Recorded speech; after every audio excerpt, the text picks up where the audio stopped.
The Daylesford and Hepburn district in central Victoria is best known for its mineral springs and ecotourism industry.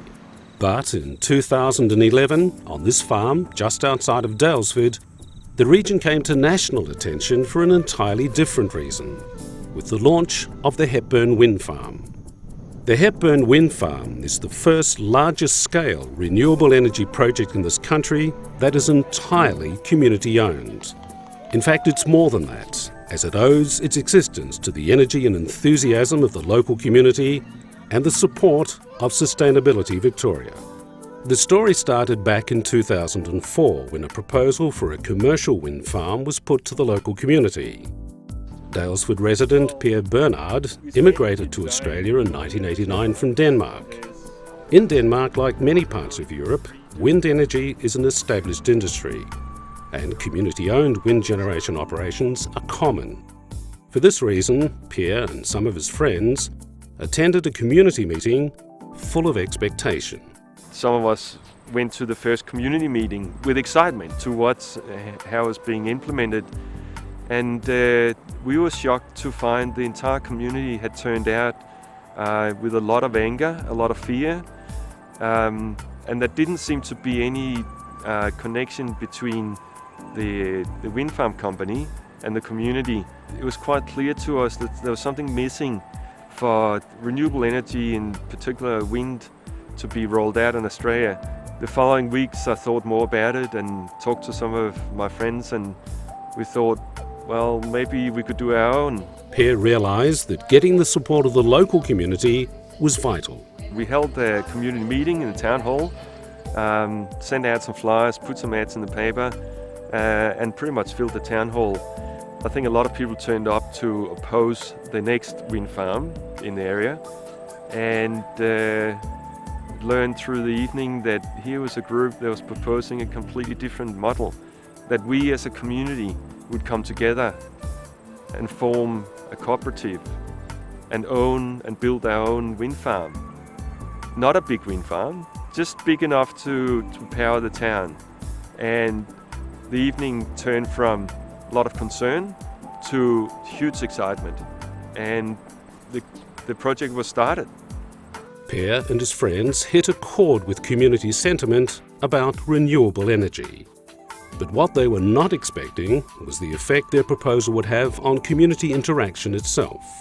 Suddenly here was something that pulled everybody together again, and that was a big driving force as well. With the local community overwhelmingly behind the concept, Pierre Bernard enlisted the support of local resident and prominent entrepreneur Simon Holmes Court. I'm passionate about renewable energy. I'm passionate about reducing the carbon that we emit, creating the energy that we need for our society going forward.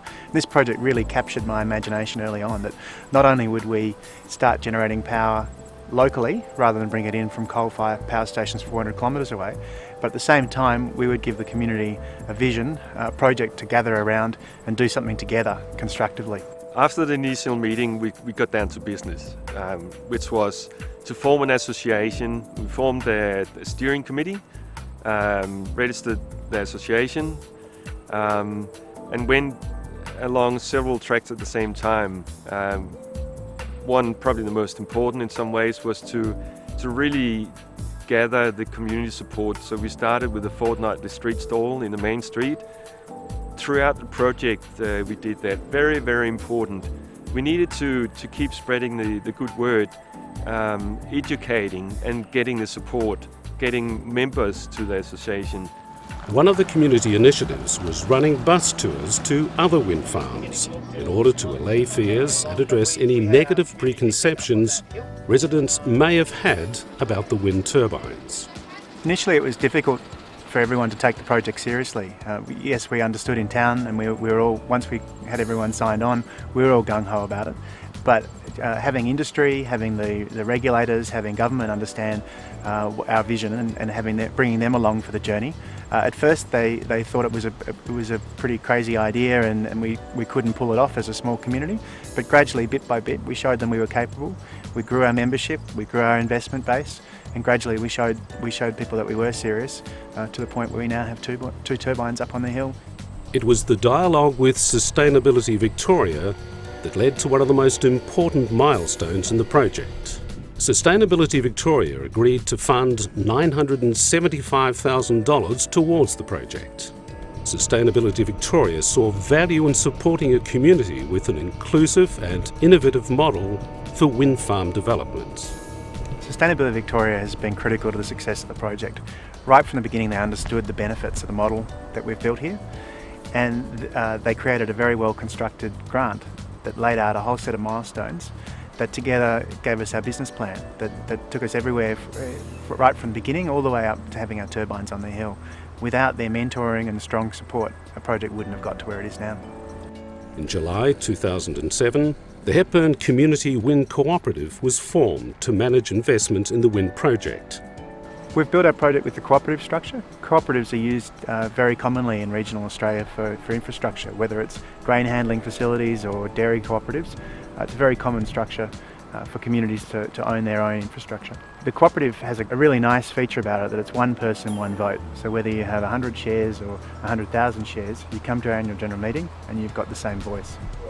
By August 2007, with the last of the regulatory hurdles overcome for the project to proceed, the cooperative started preparations for raising funds to finance the project. The public response was overwhelming. 9 of the total $13 million needed to fund the project were raised by individuals. There are no corporate shareholders. We put together a share offer where we explained the project and how people could invest in it. And we've had so far 1,600 people have invested. And one of the most gratifying things is seeing whole families invest, where you might have 3 generations, grandparents, parents and grandchildren, all together getting excited about the changes that are happening locally. It's quite a simple model. We've put the turbines up, they'll soon start generating power. The power goes into the grid, we're paid for that. And the profits, after we've paid for all our maintenance and overheads, and after we've contributed to the community fund, the profits go back to the investors. The Hepburn wind farm is expected to generate 12,200 megawatt hours of electricity each year. This is enough energy to power 2,300 homes, or in other words, enough power for all of the homes in the Hepburn and Daylesford districts. This will reduce greenhouse gas emissions by nearly 15,000 tonnes per annum. In addition, the cooperative members will be able to purchase Hepburn wind energy from an electricity retailer contracted to the cooperative. Well, the next phase of the project is taking our learnings and giving them to other communities. So far we've been approached by more than 45 communities that want to adapt and adopt the Hepburn model to their own circumstances. And Sustainability Victoria has given us assistance in getting that story out and putting those learnings together so other communities can use them. The most important aspect, apart from money, is the people, the community. To set up a smart business plan that looks at all the technical details, it's not going to succeed. You need to be out there in the streets and really engage with all of the community. And it takes a long time, it takes a lot of energy, but it has to be done. That's what a community-based project is.